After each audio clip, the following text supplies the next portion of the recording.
Irmãos e irmãs, paz e bem. Com este vídeo, damos início, então, ao breve curso de Mariologia, onde nos propomos através de vídeos curtos, ler todos os textos da Sagrada Escritura que se referem à Virgem Maria e assim buscar compreender o que a Palavra de Deus nos ensina sobre Maria, qual o papel da Virgem Maria no plano da salvação de Deus e qual o lugar da Virgem Maria no culto e na vida da Igreja. A modo de introdução, gostaria de iniciar comentando o modo como iremos desenvolver este breve curso. Iremos começar tratando de um tema chamado a tipologia bíblica, um modo de ler a Sagrada Escritura e que é necessário compreender para podermos entender como a Bíblia se refere no Novo Testamento à Virgem Maria. Brevemente, o que são as tipologias bíblicas. Um breve exemplo.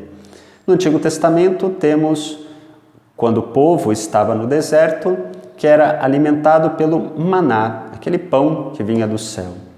No Novo Testamento, Jesus vai dizer que Ele é o verdadeiro pão que desceu do céu. E assim nós compreendemos que aquele maná no deserto era uma figura, uma prefiguração daquilo que no Novo Testamento se realiza de modo pleno. Jesus é o verdadeiro pão descido do céu. Como que se ali no Antigo Testamento aquilo fosse uma preparação para o pão verdadeiro que seria dado.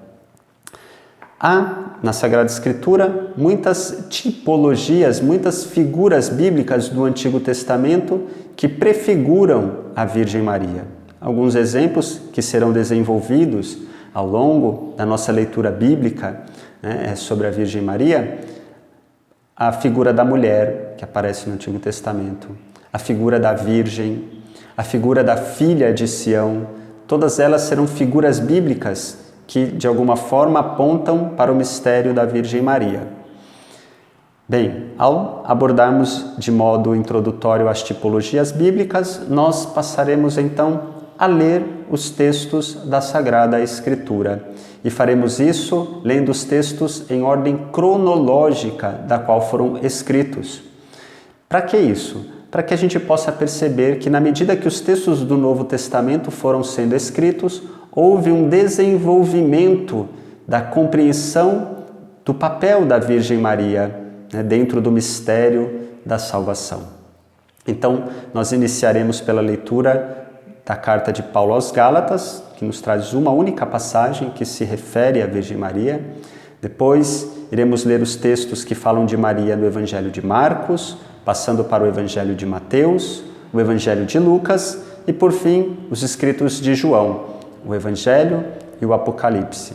E dessa forma abordaremos toda a palavra de Deus naquilo que ela diz sobre Maria, sempre quando for necessário, nos reportando aos textos do Antigo Testamento que nos apontam as figuras bíblicas que se realizam no Novo Testamento. E assim iremos buscar compreender toda o que a palavra de Deus nos ensina sobre a Virgem Maria. Bem, a modo introdutório também é preciso a gente compreender que a palavra de Deus nos diz muito pouco sobre a Virgem Maria. Isso é fato, por isso é possível fazer um breve curso com todos os textos bíblicos que falam de Maria. São poucos. No entanto, como iremos observar, estes poucos textos são muito profundos, têm uma densidade de significado muito grande. Nós lembramos aquilo que Maria disse no Magnífica: o Senhor fez em mim maravilhas. Olhar para Maria é buscar contemplar aquilo que Deus nela realizou. Isso é, de alguma forma, inesgotável. Também gostaria de, nessa introdução, que nos ajuda a começar a pensar o papel da Virgem Maria, em todo o mistério da salvação, trazer presente um texto do apóstolo Paulo, a segunda carta de Paulo aos Coríntios, capítulo 3, dos versículos 2 a 3. Assim, ele nos diz: Nossa carta sois vós, carta escrita em nossos corações, reconhecida e lida por todos os homens. Evidentemente, sois uma carta de Cristo, entregue ao nosso ministério, escrita não com tinta, mas com o Espírito do Deus vivo, não em tábuas de pedra, mas em tábuas de carne, nos corações.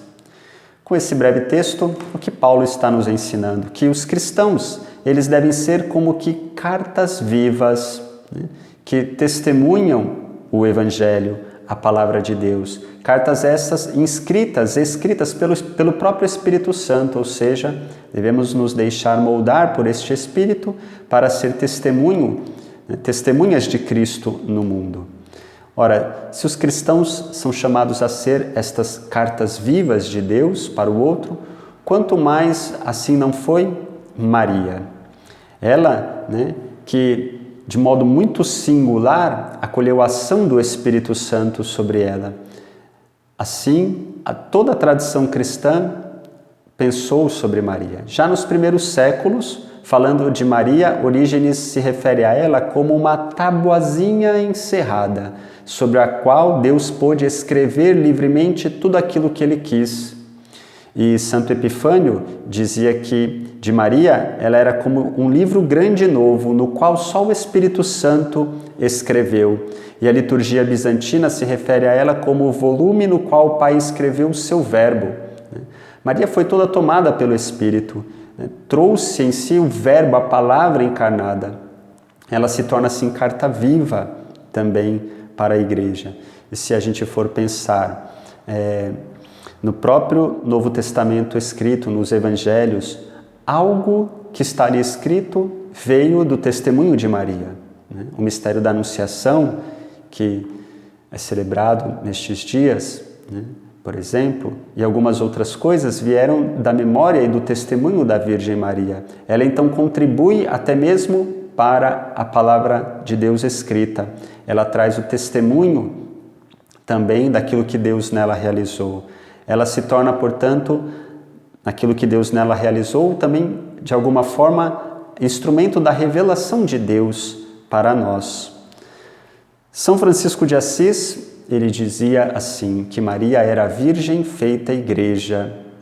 E com isso, ele entendeu muito bem que olhar para Maria nos ajudava a compreender aquilo que a igreja era chamada a ser.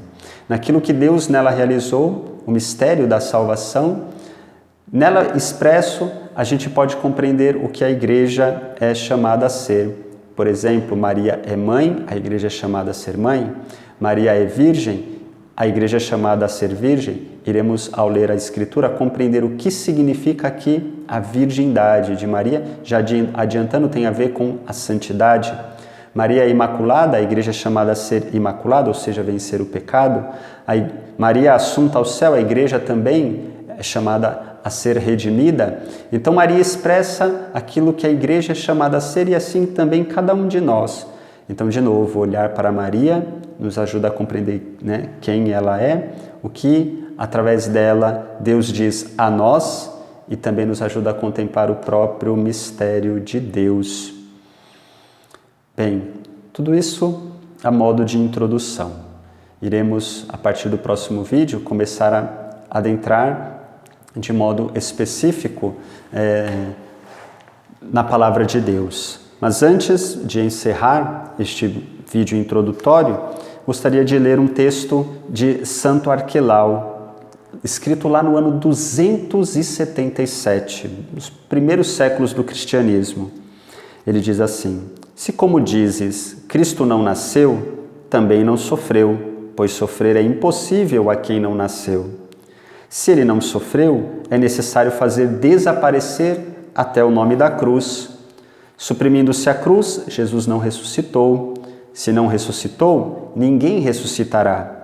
Se ninguém ressuscitará, não haverá julgamento, pois é certo que se eu não ressuscito, não serei julgado. Se não deve haver julgamento, também não se deve observar e viver os mandamentos. Todas essas coisas se encadeiam para aquele que nega que Jesus tenha nascido de Maria. Se, ao contrário, confessas o nascimento de Cristo, de Maria, a paixão o segue necessariamente, a ressurreição a paixão, O julgamento, a ressurreição e todos os preceitos da Escritura estão salvos. Não se trata, portanto, de uma questão vã. Ela contém muitas coisas nesta única palavra, Mãe de Deus.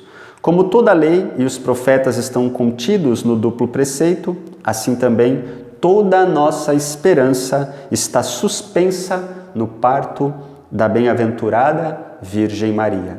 Santo Arquelau, no século II, compreende muito bem que se não fosse o sim da Virgem Maria, nada mais do mistério de Cristo se seguiria. Então Maria está colocada no centro do plano da salvação. Jesus é o centro, mas Maria é central. Jesus é o Salvador, mas a salvação de Jesus passou pelo sim da Virgem Maria. Fica o convite para continuar caminhando conosco, mergulhando no mistério da Virgem Maria a partir da Palavra de Deus. Paz e bem.